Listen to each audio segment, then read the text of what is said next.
നബി സല്ലല്ലാഹു അലൈഹി വസല്ലം ഉഹുദ് യുദ്ധത്തിൽ പങ്കെടുക്കാൻ വേണ്ടി മദീനയിൽ നിന്നും ഉഹുദിലേക്ക് യാത്ര ചെയ്യുന്ന സമയത്ത് ഈ ഒരു മസ്ജിദില്ലേ, ഈ ഒരു കാണുന്ന മസ്ജിദ്, ഈ ഒരു മസ്ജിദിൽ വെച്ചിട്ടാണ് നബി സല്ലല്ലാഹു അലൈഹി വസല്ലം പടയങ്കി അണിഞ്ഞത് എന്നാ പറയപ്പെടുന്നത്. ഈ ഒരു മസ്ജിദ് നിൽക്കുന്ന സ്ഥലത്ത് വെച്ചിട്ട് ഇപ്പൊ ഈ ഒരു കാണുന്ന മസ്ജിദ് ഉണ്ടല്ലോ, ഒരു പഴയ കാല, അതായത് മദീനയിലൊക്കെ പണ്ട് കാലത്ത് എങ്ങനെയായിരുന്നു ഓരോരോ ബിൽഡിംഗ് ആണെങ്കിലും ഓരോരോ പള്ളിയാണെങ്കിലും ഉണ്ടായിരുന്നത്, അതുപോലെ ഇപ്പോഴും നിലനിൽക്കുന്ന ഒരു പള്ളി കണ്ടില്ലേ.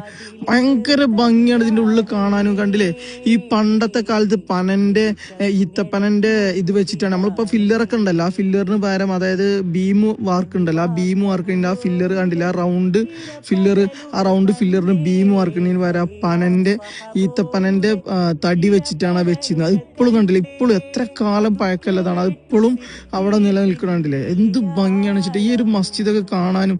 ഇതിന്റെ ഉള്ളിൽ വന്നിരിക്കുമ്പോ തന്നെ ഒരു പഴയൊരു കാലത്തിലേക്ക് പോയൊരു ഫീലിങ്ങും ഭയങ്കര എക്സൈറ്റ്മെന്റ് ഇതിന്റെ ഉള്ളിൽ ഇങ്ങനെ വന്ന് നിൽക്കുമ്പോൾ.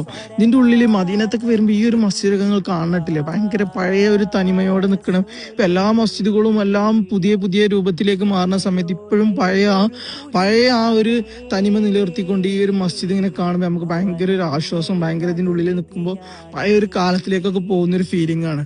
അപ്പൊ മദീനത്തൊക്കെ വരുമ്പോൾ ഈ ഒരു സ്ഥലമൊക്കെ എല്ലാവരും വിസിറ്റ് ചെയ്യണം, എല്ലാവർക്കും വിസിറ്റ് ചെയ്യാൻ തൗഫീഖ് നൽകട്ടെ, ആമീൻ. പിന്നെ ഇതിലിപ്പോ ഈ കാണുന്നുണ്ടല്ലോ, ഈ മുമ്പിൽ വാതിലിന്റെ മേലെ തൂക്കിന്ന് ഈ ഒരു വാതിൽ ചേഞ്ച് ചെയ്തിന്റെ പഴയ നമ്മൾ പറഞ്ഞില്ലേ ഫില്ല് എന്നാണ് ബീം വർക്കണം, ആ പഴയ ബീമിന് പകരം വെച്ചിരുന്ന പനന്റെ തടി ഇപ്പോഴും ഇവിടെ ഇങ്ങനെ വെച്ചിരിക്കുകയാണ്. അത് പഴയ ഈ ഡോറ് മാറ്റിയിട്ടുണ്ട് കേട്ടില്ലേ. അപ്പൊ എന്തായാലും ഇതുപോലത്തെ കാഴ്ചകൾ ഞാൻ ഇനിയും വരും. അപ്പൊ ഇഷ്ടപ്പെട്ട പേജ് ഒന്ന് ഫോളോ ചെയ്ത് കൂടെ കൂടിക്കോളി.